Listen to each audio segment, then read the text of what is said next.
You're at 5 minutes left. We got 5 minutes. Straighten your front and back down.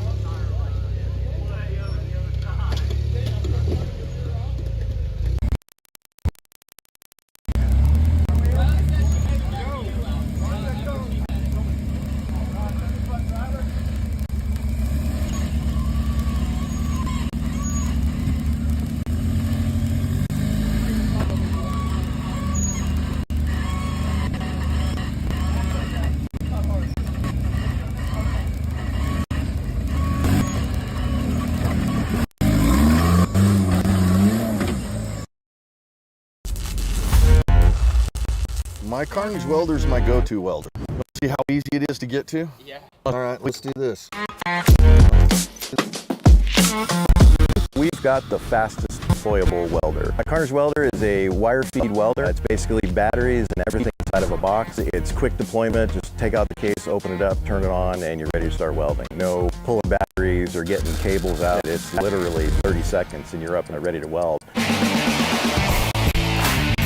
It's very user-friendly, awesome penetration on the welds. The first weekend I was out with it, I had to use it, and it's the only reason I was able to complete the second course in my competition. If you're ranching and farming, you have to have a Carnage welder in your tool bag. If you're a hunter and you're off the grid, the Carnage welder is going to be a necessary tool. You break, let's fix it. 10 minutes later, let's get back on the trail and let's try whatever you broke it on again. I'm able to utilize that in so many different aspects of my life. I always carry a Carnage welder as a part of my off-road gear. Pack it wherever you need to, flip a switch, hook up a ground, and start welding. It's that simple.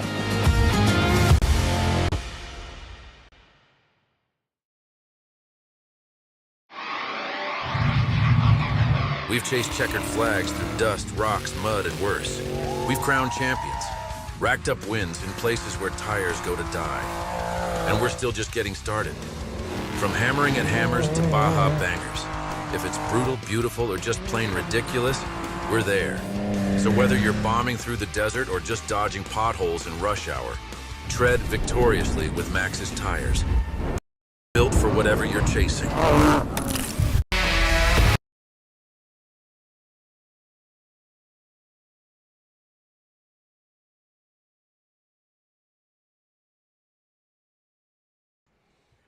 Yeah. You want to turn your phone off there? Yes, I will. All right. Thank you guys for tuning in for another WERock Wednesday. We have points updates. We had a wild and crazy time in a wonderful time in West Virginia, and Dayton, Tennessee is coming up next. Yeah. So. All right, I'll turn my volume down. But first I want to thank Laser Nut for providing tonight's coverage for the WERock Wednesday Live.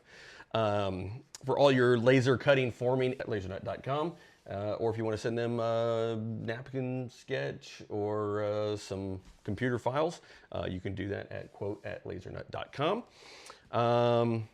And want to thank Maxxis Tires, whether for work or play.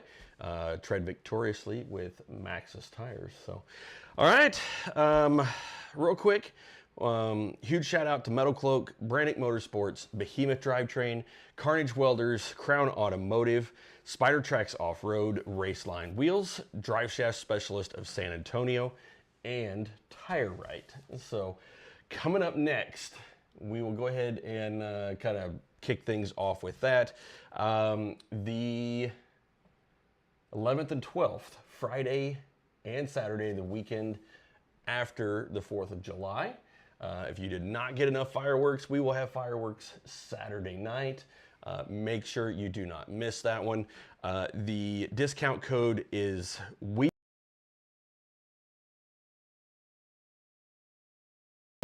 of the WERock Eastern Series presented by Maxxis Tires. We will have monster trucks for the first, usually around 30 kids that show up both days. So make sure you guys get there early. Gates will open at 5 p.m. The event will start at 7. There is on-site camping available. You can park right next to the courses.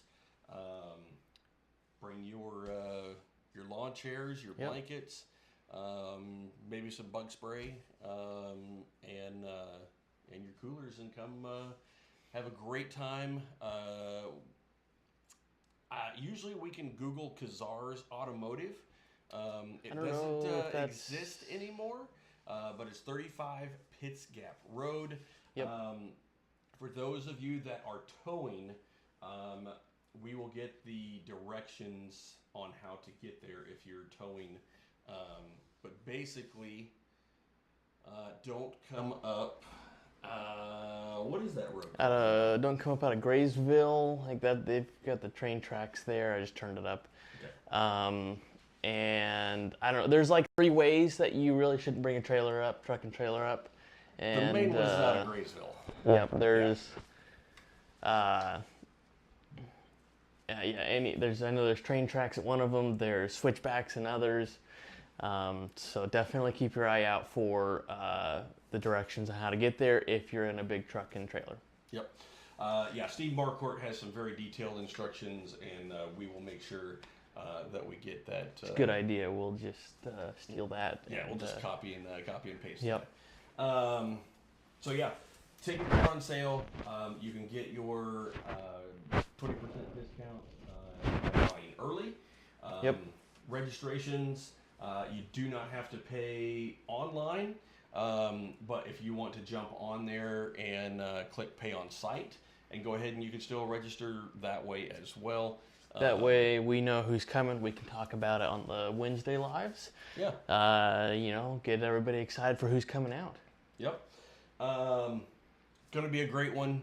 20 years at Dayton, Tennessee. So unbelievable.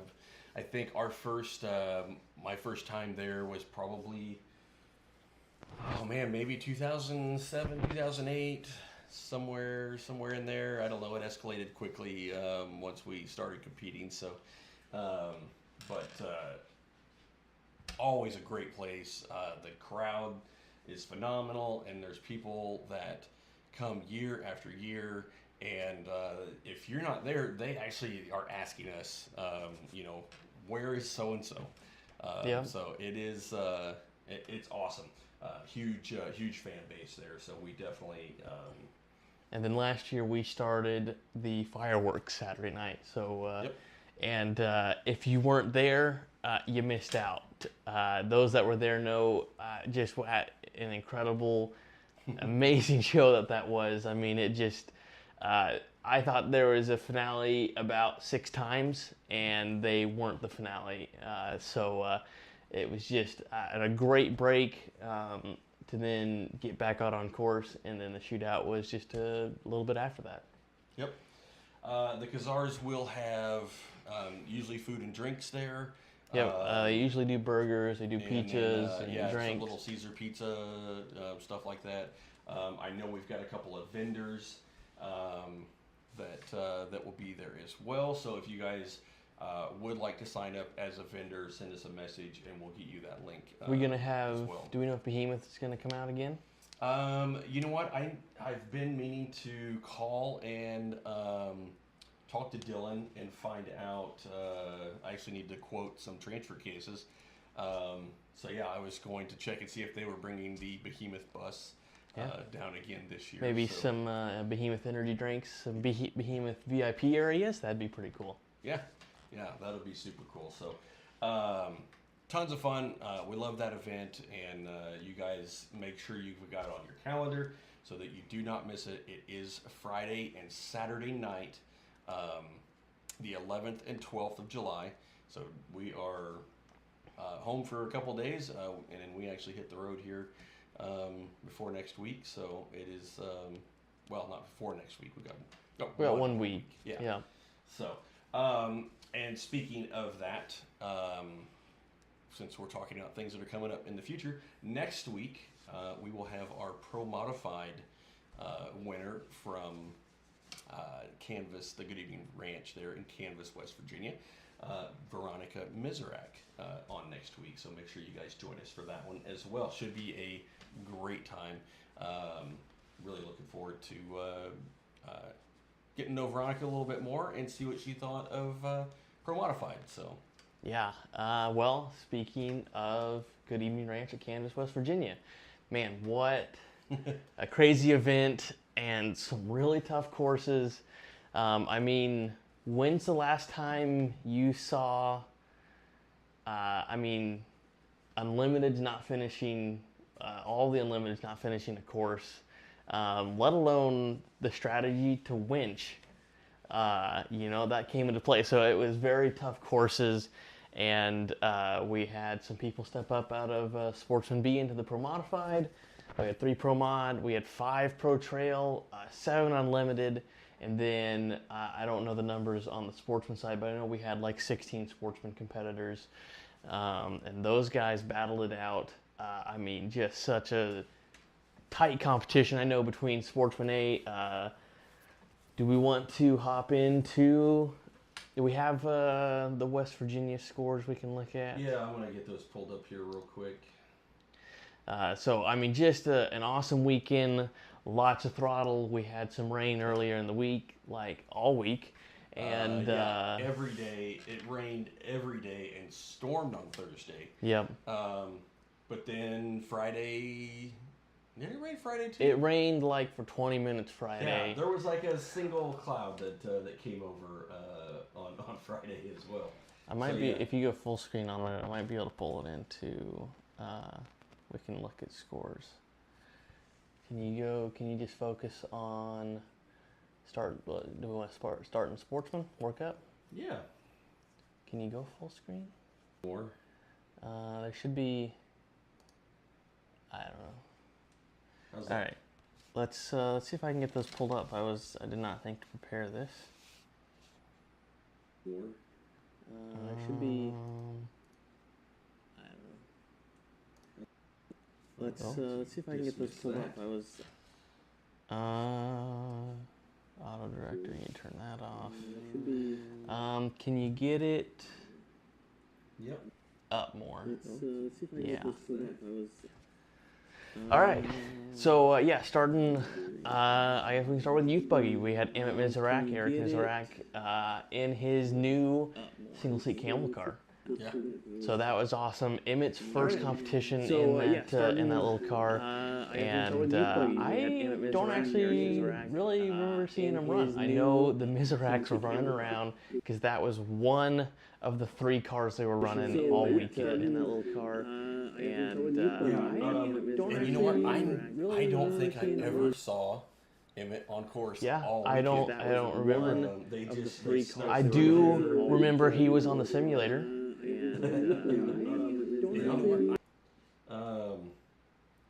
But I know that I know he was super excited. I do remember he was on the simulator as well. All right, TJ says, just to jump back real quick, that they are planning, Behemoth Drivetrain are planning on bringing the bus. he was on the simulator. Awesome. All right, TJ says, that they are planning, Behemoth Drivetrain are planning on bringing the bus. That's because it's off. Awesome.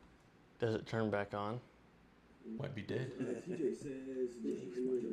Is mine still on? I'm assuming because we have audio. Because it's off. And Tammy says we've got some background noise too, which is weird. Probably the fan over there. No, she says she's picking up our phones, which our phones are muted. So, what kind of audio shenanigans we got going on here? Oh, the laptop's on. Okay, the laptop was playing the live, I think. Yeah, nice. Okay. All right, maybe we got things figured out. Who knows? The buggy looked amazing. Yep, they put a wrap on it for this competition, the Barefoot Motorsports wrap, and I didn't actually see him on course at all. I just know Eric was running around spotting for 2 cars and driving, so a little bit hectic, but they definitely put on a great show this weekend or last weekend. Yeah, the A1, that gate 1, way over there on the far end. C1? Yeah, C1, all the way down on the far end. They had a 30 on that course, but that gate 1 was brutal. full of water and mud, and it was, there was no way around it. It was a pinch rock. You had to go through it. Yeah. Yeah, so looks like they struggled on that one, but they did get a 30, so they picked up some either a bonus or progression on there. Just may not have got out, and well, they would have had 4 progressions to get that. Yeah. Would have been the only way to get a 30. Right. So maybe they got through there. And timed out just before the finish, because I know gate 4 was like 10 feet from the finish as well. But otherwise, really good scores for Emmett and his dad Eric there. So I did see John Inslee and Derek a little bit in the Sportsman C. That red Cherokee. Yep. So they will be back out in Sportsman C for the other East Coast events, I believe. So that'll be awesome to see. Hopefully, I may have. I talked to a guy with a red CJ that looked super nice. That was wanting to do Sportsman C. I just don't know. Typically, your Sportsman C is a kind of a soda canned Cherokee or Toyota, and this was a very nice CJ. So we'll see if he comes out to Dayton or not, or if he competes. But maybe we'll have some extra Sportsman C guys, hopefully, at the other East Coast events. Yeah, these would be some very tough courses in a Sportsman C rig. If it was dry, it'd still be tough, but it really wasn't. So, they really had to work that Cherokee. That's the thing. Packing up on Monday was crazy. Because it was hot and dry and dusty. But I do know that Rich Earnhardt, which he's not too far from the Good Evening Ranch, that's one of his local places that he goes and wheels. He was out wheeling and he came by on his way out and he's like, this is the slickest it's ever been. Like, you can't climb anything. Yeah, and even stuff that was that wasn't wet, that was dry, it had dirt and dust tracked onto the rock, which made it slick as well. So stuff that looked like it was pretty easy definitely was not. So Sportsman B, per usual, Jeremy Graham in the Suzuki Samurai. Spring under 37s. He was, they said they were a little rusty, I think, on Saturday. They were not very happy with their day one performance. But I got to watch them a few courses, I want to say on Sunday, and man, just what an amazing team that is. I mean, they had this Cherokee, left front was probably 3 feet in the air. I'm like, they're gonna roll this thing over. And his spotter was just like, hold on, let me stack a rock in there. And Jeremy just kept driving. And I'm like, I don't know if I would have done that. And it just stuck. Like 3 feet in the air, it just came up, settled right down, and they just, they were just on a regular drive. Yeah, no, that is very, very tough to beat that little Samurai with Jeremy driving. Like, it is dialed extremely well, and that's, you get close to those guys, you're doing really, really well. Which to say that John Sherwin and Jorn Anderson in second place there with a -28. And then Carmichael and Mike Crawford in third place with a -24. So that was, it's a rough, very tough class. Oh, yeah. In all of those sportsman classes. So congratulations to Jeremy. Phenomenal job, as always, in Sportsman B. Yeah, I don't know if I've ever seen him not on the podium in Sportsman B. I did talk to him about trying to get him to run Pro Mod with everybody else that was stepping up. And while he was tempted, I will say, 87-inch wheelbase, whatever that Samurai is. At that point, when you're doing a 10-foot drop, that gets a little sketchy. Yep. So they just, they looked at the courses and there was just some stuff that isn't possible with a rig so short. Yeah. Yeah, no, that's a lot of course with a very small vehicle, unfortunately for those guys. But moving into Sportsman A, in third place with a negative 95, Nick and Laura Alone did a phenomenal job with the transaxle buggy. Toyota axle, Honda transaxle, I believe. Yeah, it's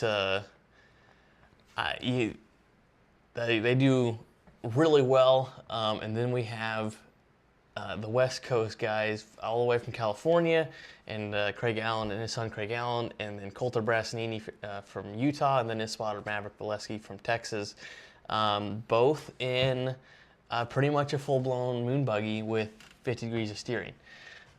Well, I know Pretty Penny that Craig has is a little bit less than that, but Moonshine's 50 degrees of steering. Those are some very tough rigs to go up against.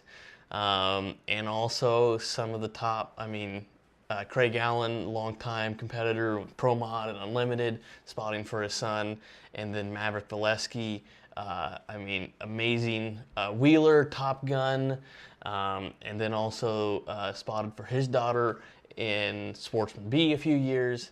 Yep. So that both those guys have been around the sport and just phenomenal wheelers, and you put them with their Craig with his son, and then Coulter on course. It's a very tough challenge to overcome. And what's awesome about those two is they are fighting. They come all the way from the West Coast because they're after a national championship. Yep. Yeah, they are hunting that Brannick Motorsports National Championship, and that's a very elite group to get over and become a part of that Brannick Motorsports, lineage there, that history-making list of people for sure. Yep. So, and Coulter Brassanini with this win here with a negative 141, he does have 4 wins going to the Brannick National Championship. Now, that doesn't mean it's over for Craig Allen and his son Craig Allen. They have a win from Baghdad earlier this year, and there are 3 events left in the series. We have Dayton, Tennessee, Reno, Nevada, and Attica, Indiana. Yep. There's 3 events. There are 3 more wins on the table. Yeah. Craig would have to win all three and not just beat Coulter. They have to take first place in all 3, and then the tiebreaker is the last event in the series, which they would have if they win all 3. So I know that the hunt is still on, and that doesn't mean Coulter's got a secured win yet. Yeah, definitely. Craig is not giving up on that, and neither is Coulter. I know both of them, I think, have left the rigs on the East Coast. Yep. As Dayton's coming up next. So it's moved to Dayton, Tennessee. Whoever comes out on top of Sportsman A there, that'll tell you who who has a shot at the national championship. Yep. Yeah. So that will that'll either secure Coulter's win or give Craig another chance. Yeah. So moving into Pro Mod, a field of sportsman competitors. Yep. Making the transition over onto the A courses. So Jessica Barwell, spotted by her husband Kevin, did extremely well. I know Jess she'll do whatever Kevin says to, like, if Kevin says drive off of this cliff, I think she would do it. She trusts him, and they have that relationship, and making sure just getting that rig in the right places and coming up with a solid game plan. It's going to be fun to watch those guys grow. On the pro side. It's courses. Not an easy step up onto the pro side. There's big stuff, and the scores do show that in Pro Mod. There are courses. Let's see, they finished 3 courses, 27. So 1, 2, Yeah, looks 3. like just a couple. Looks like just 3 courses were finished, but the rest of it was in games of progressions and bonus drops.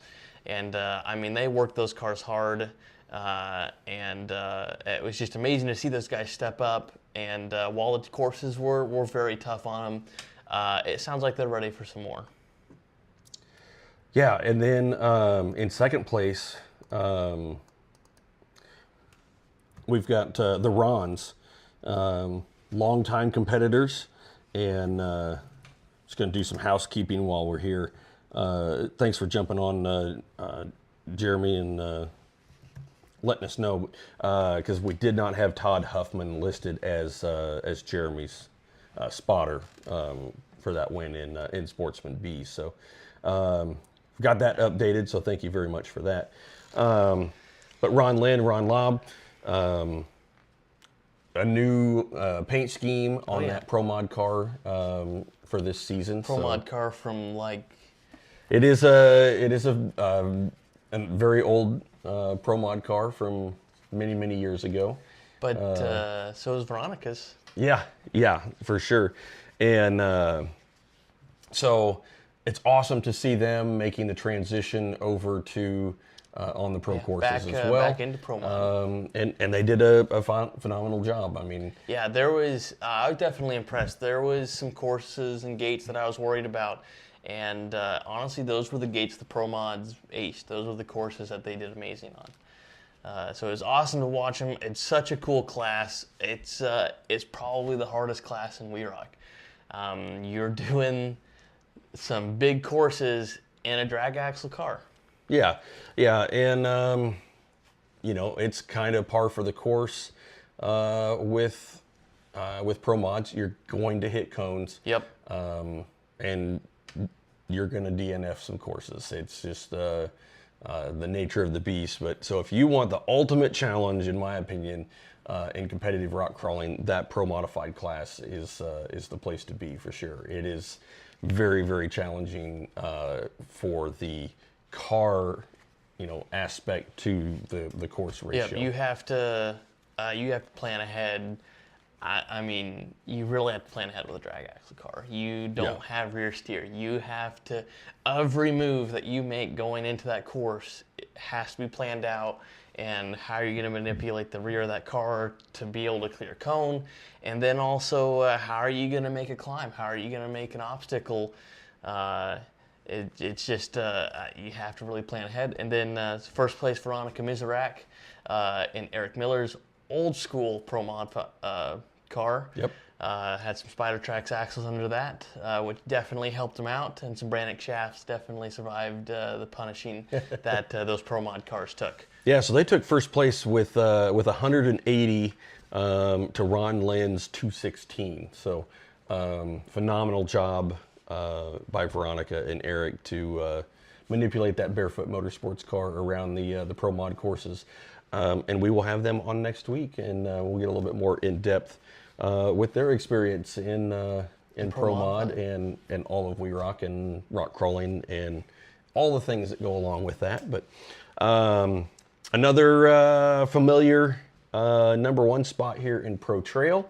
Third place was super cool to see. Eric Mizrak jumped in Steve Milano's Rock Labs buggy, and they ended up on the podium in third place with a 94. It was amazing. They had a really good first day. I remember looking, and they were in second place behind Brett. And then first course Sunday, they had lost a left rear portal gear. And I don't remember what they needed to fix it. They're missing some bearing, I think, or something. I can't remember what it was. But they weren't able to put that back together. Yeah. So they ran the rest of the day in 3-wheel drive. And I mean, absolutely hammered on that Holsey Engineering car with the Rock Lab portals. Yeah, so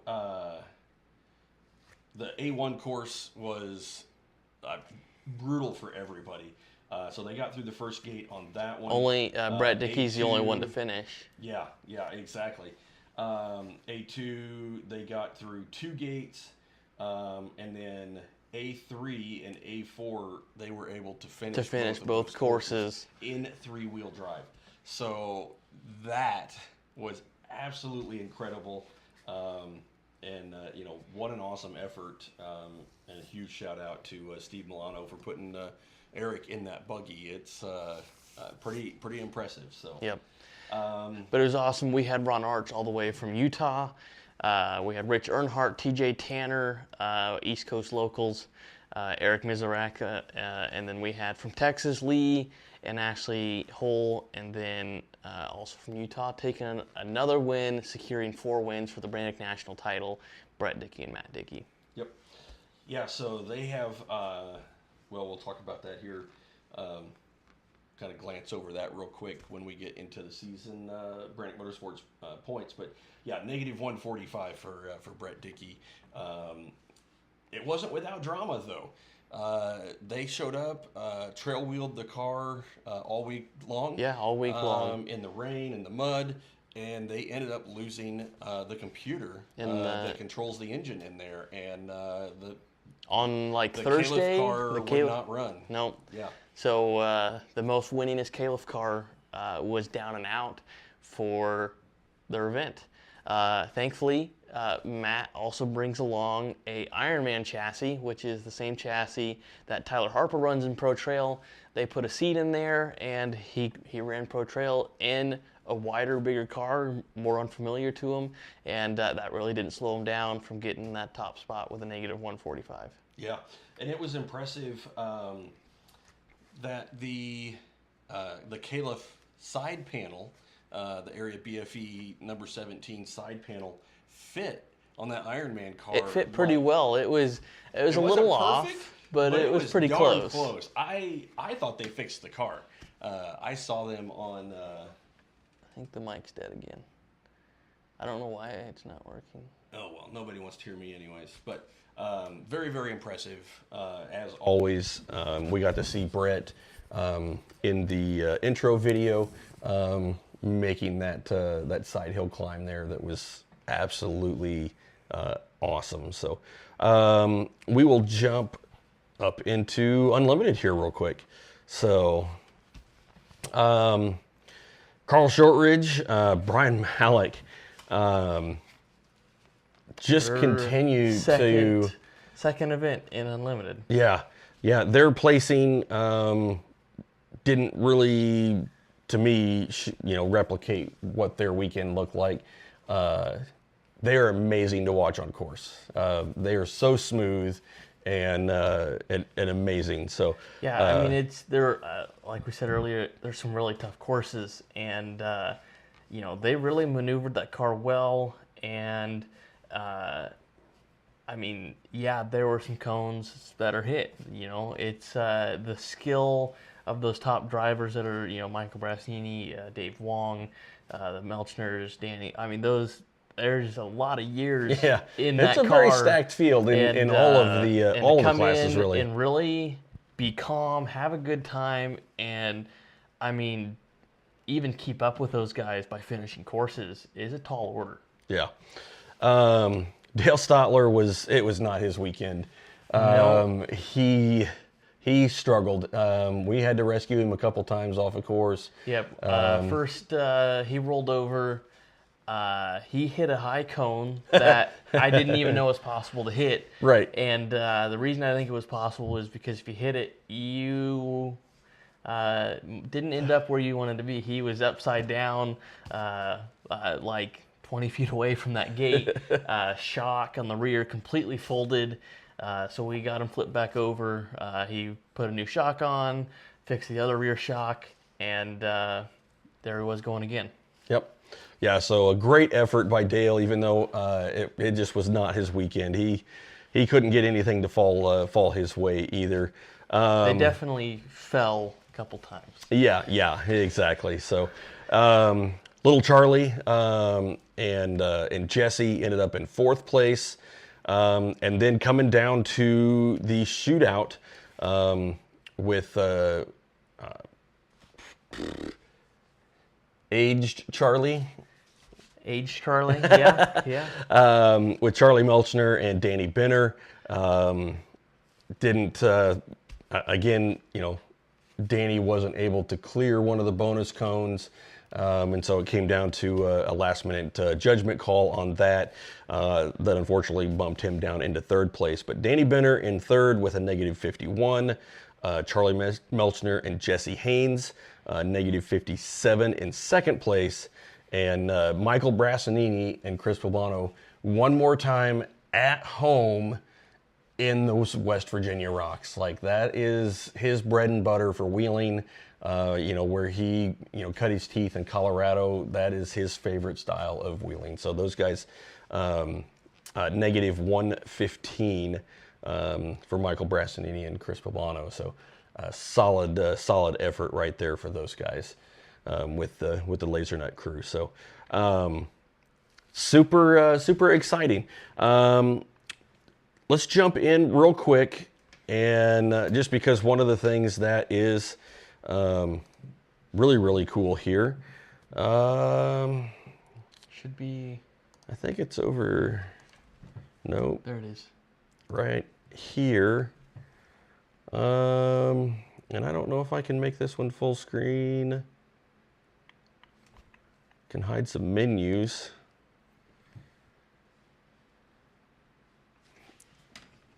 Let's just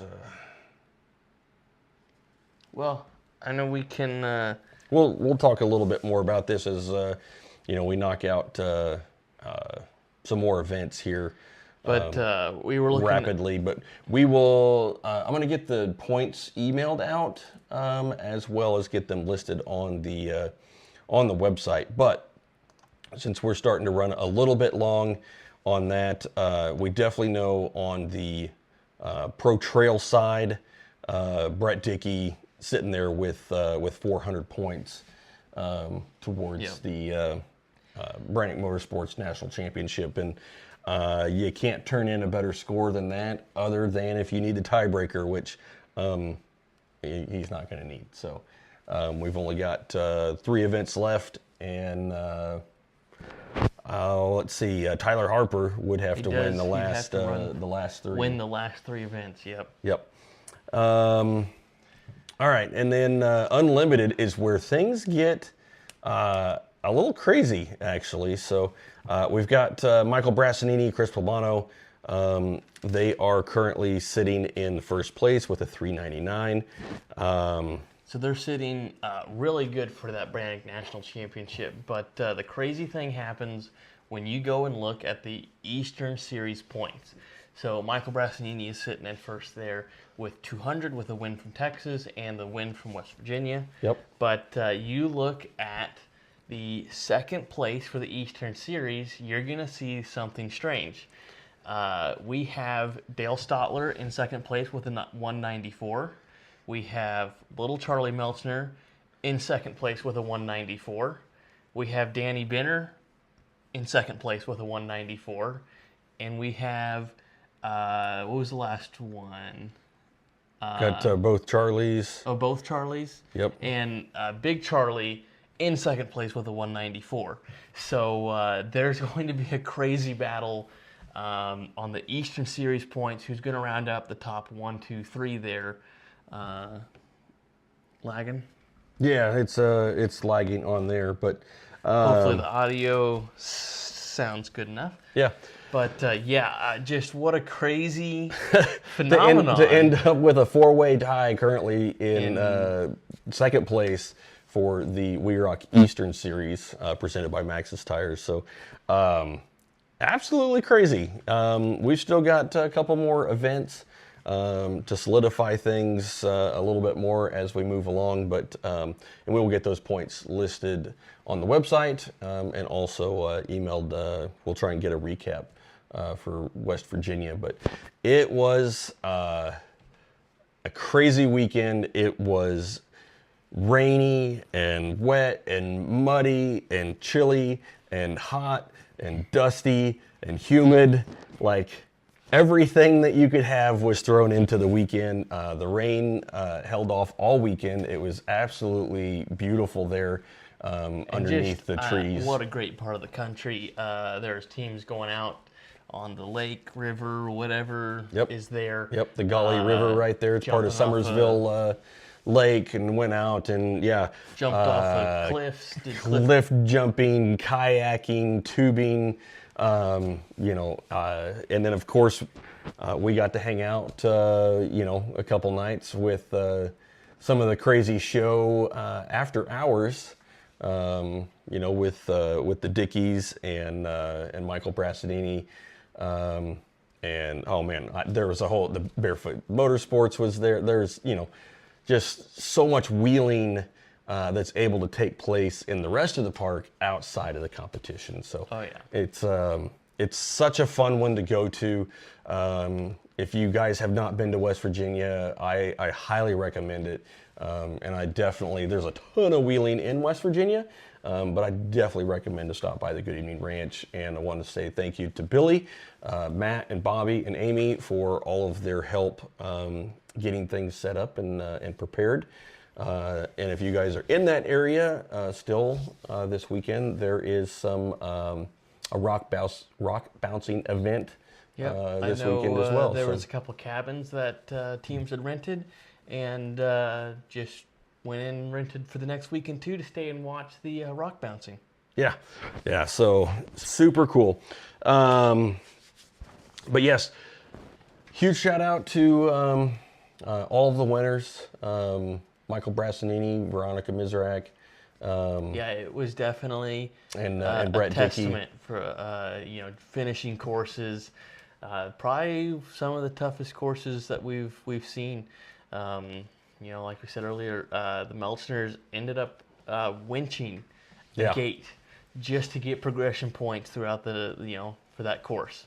Yeah, something I never thought that I would see, but I've seen some winching attempted before, but never where it really came down to it, just to see who could get progression. Yeah, just to pick up those extra few points if they could get it. So.